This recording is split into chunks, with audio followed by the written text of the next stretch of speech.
Good morning, powerful people. All you women and a few men. I have to say that, and Lee.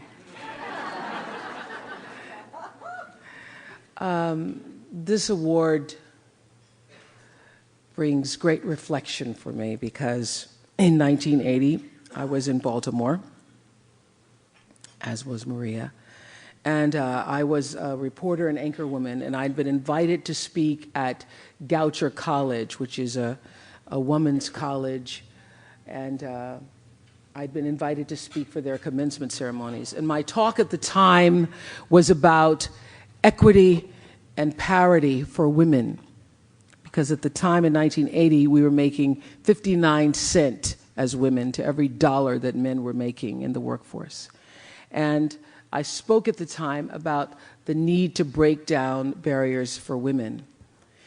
And that same year, Sherry Lansing, at age 35, became the first female president of 20th Century Fox. So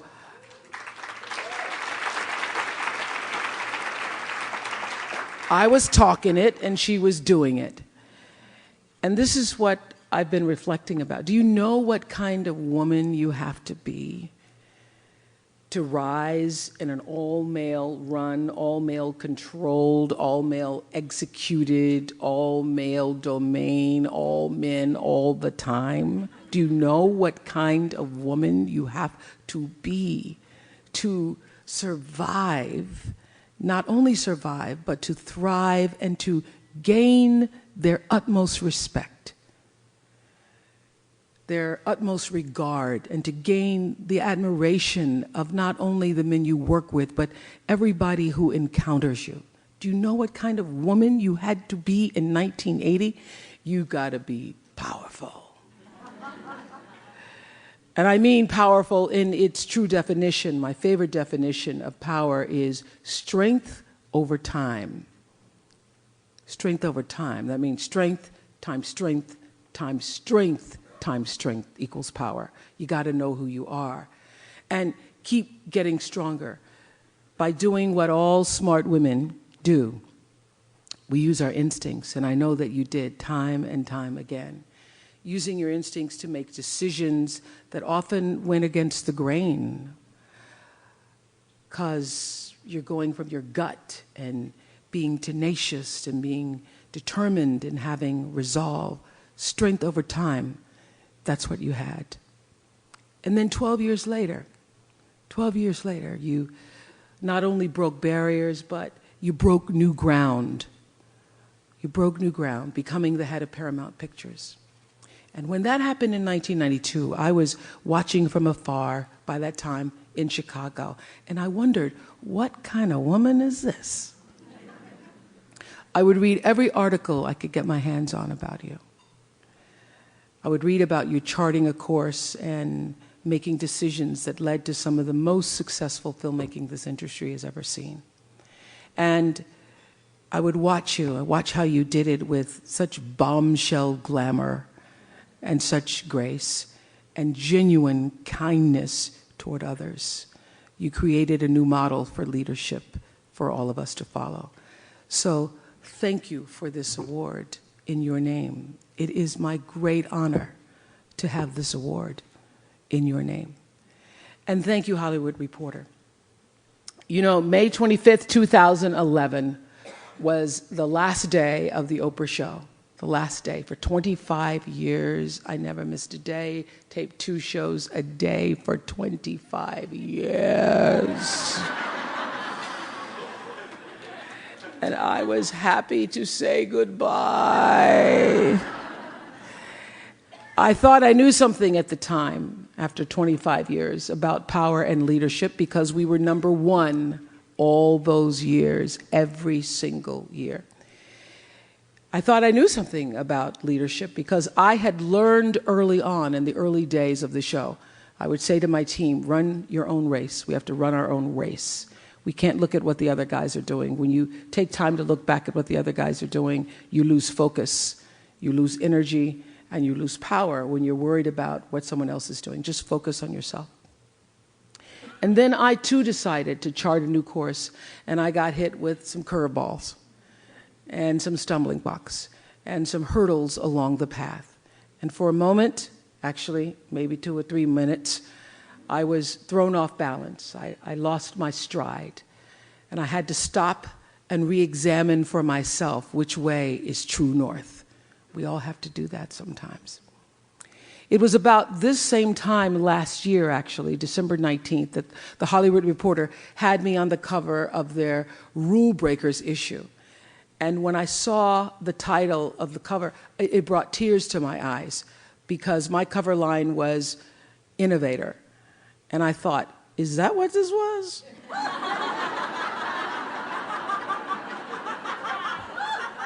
I'm a rule breaker and an innovator. I just thought I was getting my ass kicked. Oh, it's called innovation. Okay. All right. Thank you, Hollywood Reporter, for that clarity. But here's the truth. I am stronger, strength over time. I am a better leader and a more conscious executive, and certainly a wiser woman, because of every challenge I faced in building a network and every challenge I continue to face in changing the narrative, because every time I'd open up a paper, it would say, struggling network. So changing that network from struggling to profitable.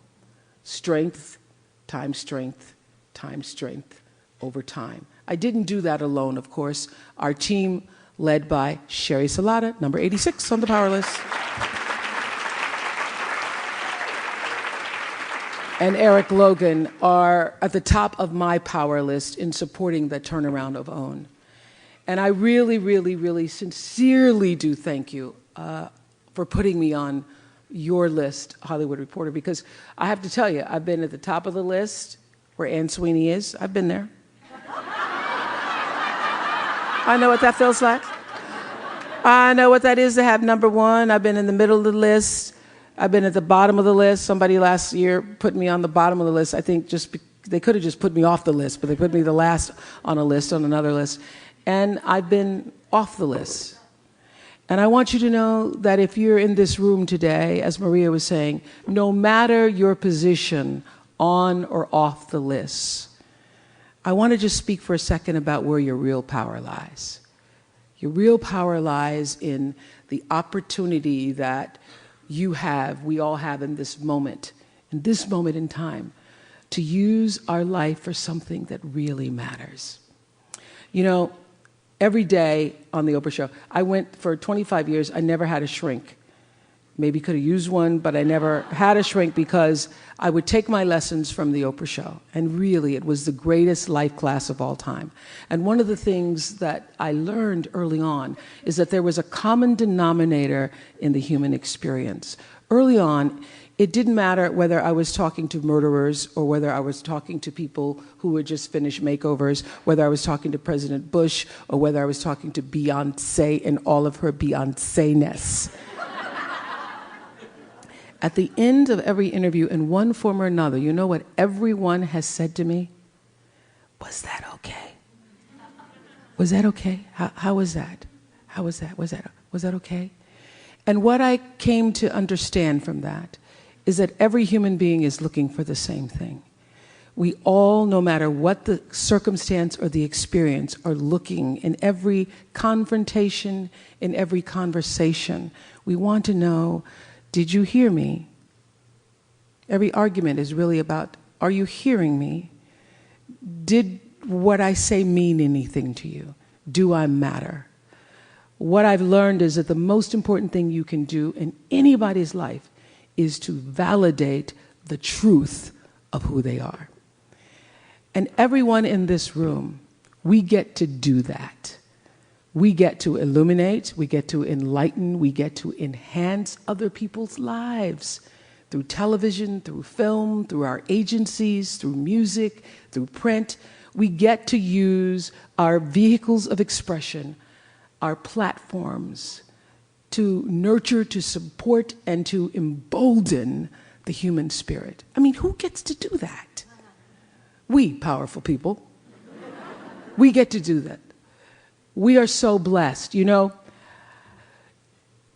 I would even use the word lucky, and I don't even believe in luck, but do you know what good timing we as women people had to have to live at a time in a country that allows us to decide for ourselves what to do with the day, which is my favorite definition of freedom. You get to wake up every day and decide for yourself how you're going to use your talent and your skill and your gift as an offering of service to the world.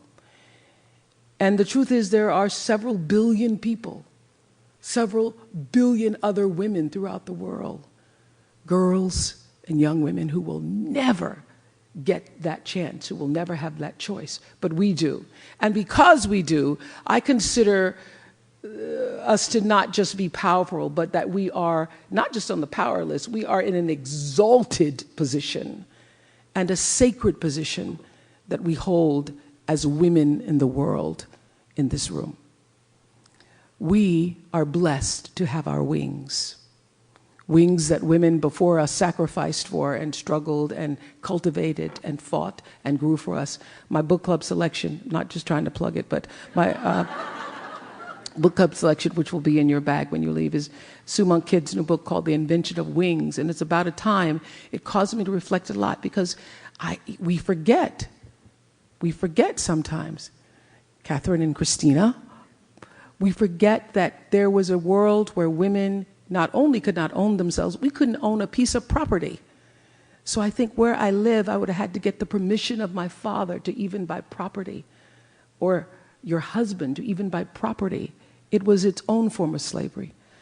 So we get to do what billions of women throughout the world don't get to do. We get to live our calling and to do what I know everybody in their heart, regardless of what your position is on the list, off the list, in your job, managing other people, what everybody is looking for, everybody you're working for, everybody who's working for you, we all really are yearning for the same thing.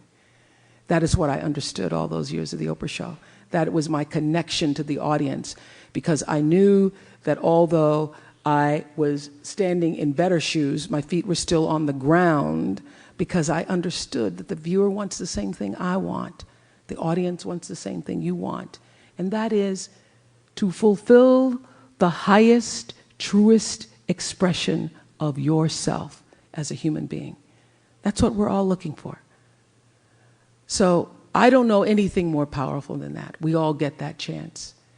Joseph Campbell says that the privilege of a lifetime is to be who you are. What I know for sure is that the real privilege is getting to use who you are to elevate the higher good of everyone else. That is the true purpose of leadership. How do you use your life to elevate the life of somebody else? That's what everybody in this room has been called to do. How you do it, that should be your greatest joy.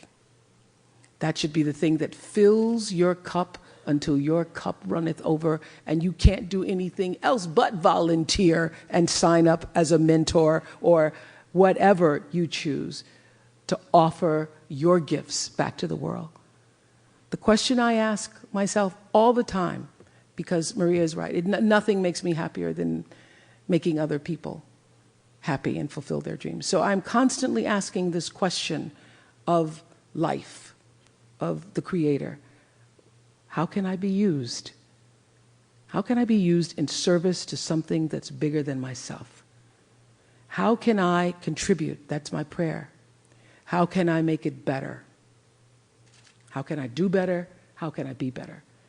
That's the question for all of us who are so blessed to even be able to use the word power in our descriptions and titles. How can we make it better for someone else? Sherry Lansing, you have done that by example. And I thank you for kicking that door of leadership so wide open that hundreds of us have been able to walk through that door because of you. We follow your lead, Ms. Lansing. We take the call and we honor the call. and we thank you for making us all proud to spell our name W-O-M-A-N.